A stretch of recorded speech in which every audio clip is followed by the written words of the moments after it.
ഞാൻ എൻ്റെ വോട്ട് തരണമെങ്കിൽ കീടനാശിനി നിർത്തണമെന്ന് പറഞ്ഞിട്ടുണ്ടോ? ഒന്ന് പറഞ്ഞു നോക്ക്. ഇല്ലേ തനിങ്ങ പോര്. കീടനാശിനി നിരോധിക്കാൻ പറ്റിയ, അതിനുവേണ്ടി ശബ്ദിക്കാൻ പറ്റിയവരെ ഞങ്ങൾ വേറെ കണ്ടുപിടിച്ച് അയച്ചോളാം. 71 എണ്ണം കൈവക്കിയാൽ എന്ത് സംഭവിക്കും?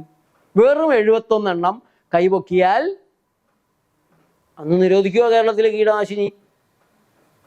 നിങ്ങളിത് ചെയ്യല. പാവം എൻ്റെ നേരെ തിന്നാൻ വരും.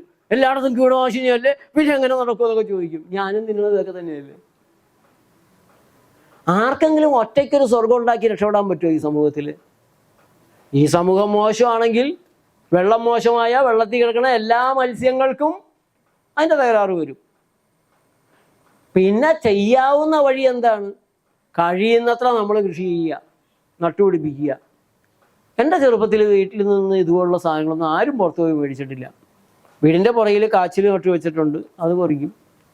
ചേനയുണ്ട്, ചേമ്പുണ്ട്. കോവലന്നില്ല. ചേന നല്ല സാധനമാണ്. ചൊറിച്ചിലുള്ളത് കഴിക്കാൻ പാടില്ല എന്നാണെങ്കിൽ പോലും കഴിക്കാം. അതൊന്നും നമുക്ക് ദ്രോഹം ചെയ്യുന്നില്ല.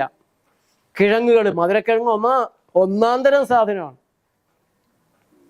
അപ്പോൾ നമ്മൾ കഴിയുന്നതുള്ള സ്ഥലത്ത്, ഫ്ലാറ്റിൽ താമസിക്കുന്നവർ പോലും ബാൽക്കണിയിൽ തൂക്കിയിട്ട്, പഴയ പ്ലാസ്റ്റിക്കിൻ്റെ കുപ്പിയെ പോലും മുറിച്ച് മണ്ണ് നിറച്ച് തൂക്കിയിട്ടിട്ടൊക്കെ ചീര, തക്കാളി, വെണ്ട ഉണ്ടാക്കാവുന്നതേ ഉള്ളൂ.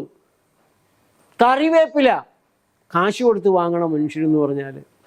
മല്ലിയില, പുതിനയില വെറുതെ നിങ്ങളുടെ പ്ലാസ്റ്റിക് കവറിൻ്റെ ഉള്ളിലത്തെ മണ്ണ് നിറച്ച് മല്ലി ഇട്ട് കഴിഞ്ഞാൽ മുളച്ചു വരും.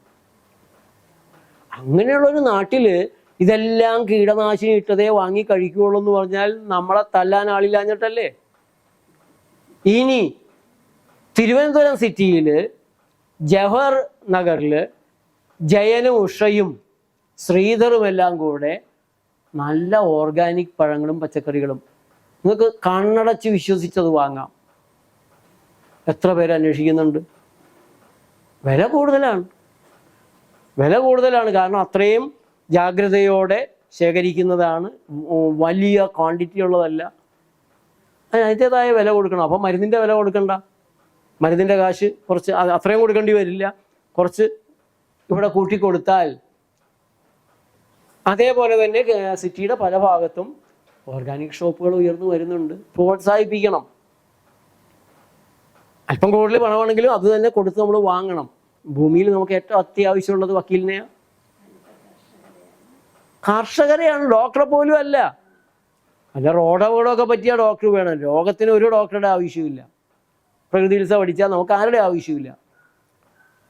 അപ്പോൾ ആഴ്ചയിലൊന്ന് ഒരു വീട്ടുകാർ കാറിന് പോയി അവരുടെ കാറിൽ സാധനങ്ങൾ കൊണ്ടുവന്നു, അല്ലെങ്കിൽ 2-3 പേര് പോയി അടുത്ത ആഴ്ച വേറെ ചിലർ പോയിട്ട് സാധനം കൊണ്ടുവന്നു ചെയ്തുകൂടെ?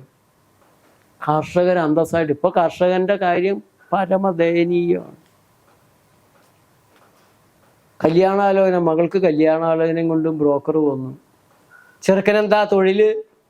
ചെറുക്കന് 4 ഏക്കർ കൃഷിയുണ്ട്. കൊടുക്കുക പെണ്ണിനെ? ഏതെങ്കിലും പെൺകുട്ടികൾ കെട്ടുമോ ഒരു കൃഷിക്കാരനെ? അയ്യേ, എനിക്ക് വേണ്ടെന്ന് പറയും. നമ്മുടെ കുടുംബത്തിൽ കൃഷി എന്ന് പറഞ്ഞു തന്നിട്ട് വല്ല കാര്യമുണ്ടോ? ചെറുക്കൻ ഗൾഫിലാണ്. ആലോചന മുന്നോട്ട് നീക്കാം. ചെറുക്കൻ ഗൾഫിൽ അടിമപ്പണിയായിരിക്കും എടുക്കണത്, എന്നാലും കാശ് വരുന്നുണ്ട്. അപ്പോൾ കൃഷിക്കാരന് സോഷ്യൽ സ്റ്റേറ്റസ് കൊടുക്കാതെ, അവനെ സഹായിക്കാതെ, എവിടെ നിന്നെങ്കിലും ഭക്ഷണം വരുമെന്നൊക്കെ കരുതിയിരുന്നത് എങ്ങനെയാ തകരാൻ പോണത്? ട്രംപുരാൻ തീരുമാനിച്ചു ഇവിടെ നിന്നുള്ളത് അങ്ങോട്ട് ഇനി കയറണ്ട, അവിടെ നിന്നുള്ളത് ഇങ്ങോട്ട് നിങ്ങൾ പിടിച്ചാലും കുഴപ്പമില്ല. അപ്പം നമ്മളും ട്രംപുരാന് പകരമായിട്ട് കൂട്ടി വെച്ച് കൊടുക്കും. അതോടെ ആ തലങ്ങളിലുള്ളത് തീരും.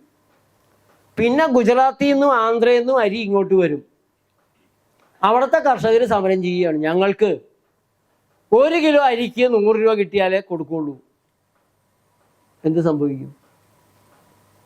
ആന്ധ്രയിലെയും ഗുജറാത്തിലെയും കർഷകരുടെ മക്കള് പഠിച്ച് വിദേശത്തേക്ക് പോയിക്കൊണ്ടിരിക്കുകയാണ്. കേരളത്തിൽ മാത്രമല്ല, കൃഷി ചെയ്യാൻ അവിടെ ആള് ഇല്ലാതെ വരികയാണ്.